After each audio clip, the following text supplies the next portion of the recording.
आशा, अपेक्षा और उपेक्षा ये तीनों हमारे दुख का कारण है, लेकिन हम इससे पूर्णतः मुक्त नहीं हो सकते। हम किनसे और कितनी सीमा तक इन तीनों का व्यवहार करें ताकि जीवन में अनावश्यक अशांति से बचे रहे। आशा, अपेक्षा और उपेक्षा इन तीनों से बच नहीं सकते, तो हम अपने जीवन में इन्हें किस तरह स्थान दें ताकि अनावश्यक अशांति से बचा जा सके। देखिए, आशा हो, अपेक्षा हो, ये तो जीवन में होती है और उपेक्षा भी होती है। इसकी एक ही चीज है, किसी से भी आशा रखिए पर हद से ज्यादा नहीं। आशा रखना, आशावादी बनना बुरा नहीं है, लेकिन किसी की आशा में ही उलझ जाना, चाहे व्यक्ति है या वस्तु, जीवन को व्याकुल बनाने के अलावा और कुछ नहीं है। अपने जीवन की व्याकुलता को पूरी तरह मिटाना चाहते हैं, आशा रखिए, लेकिन हो जाए तो ठीक, ना हो तो ठीक। ऐसी आशा से भरा व्यक्ति कभी व्याकुल चित्त नहीं हो सकता, उसके परिणाम सदैव स्थिर रहते हैं। अच्छी आशा होनी चाहिए, लेकिन ऐसी आशा ना हो कि उसकी पूर्ति ना होने पर हम हताश हो जाएं।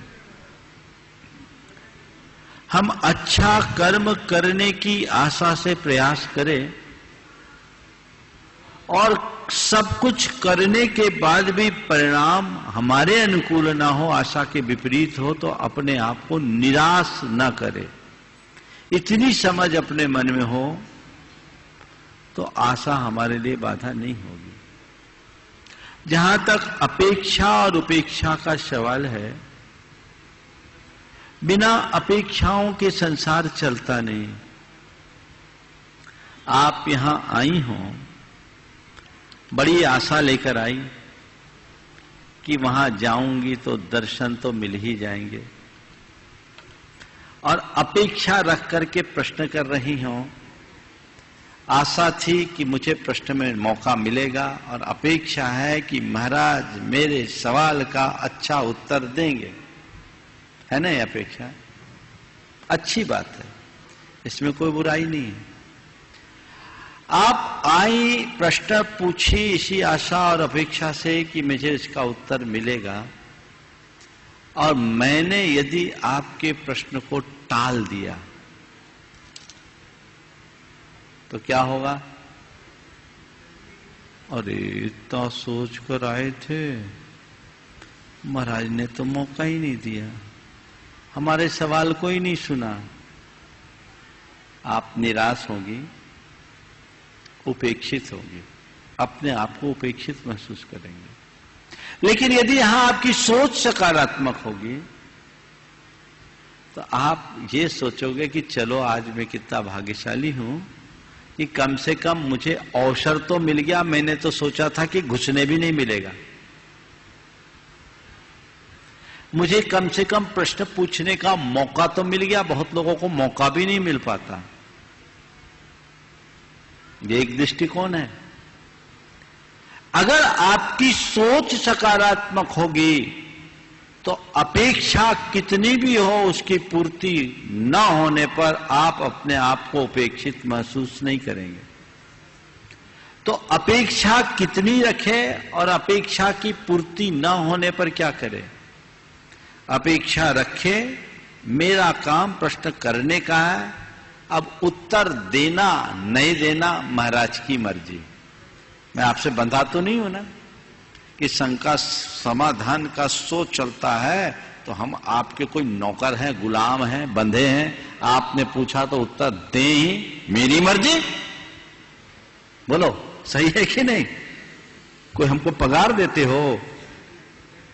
ये तो मेरी मर्जी है, मेरी स्वतंत्रता है ना। आप पूछने के लिए स्वतंत्र, मैं उत्तर देने के लिए स्वतंत्र।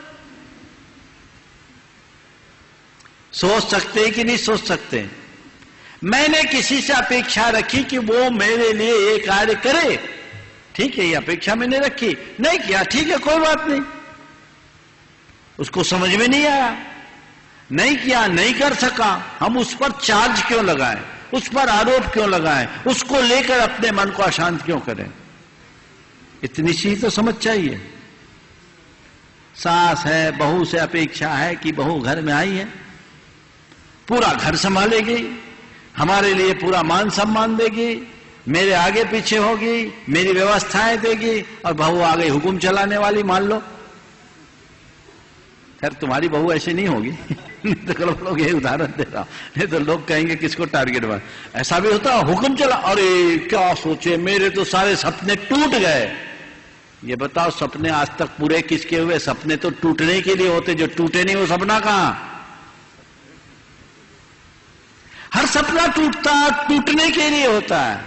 ठीक है, कोई बात नहीं, आजकल का जमाना है, नई पीढ़ी की नई जनरेशन है, अपनी सोच है, कोई बात नहीं, हमने अपना काम कर दिया, वो अपना काम करे, वो उसमें खुश, हम अपने खुश, हमारे हाथ पांव थोड़ी खराब हो गए।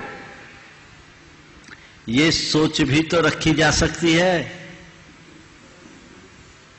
तो एक लाइन में कहूं, किसी से अपेक्षाएं रखिए, पर मेरी अपेक्षा पूरी हो ही ये अपेक्षा न रखें। मुझे मौका मिले अपेक्षा रखने में कोई हानि नहीं, पर मुझे मौका मिले ही ये अपेक्षा दुखदाई है। उपेक्षा, यथासंभव जीवन में किसी की उपेक्षा करो मत,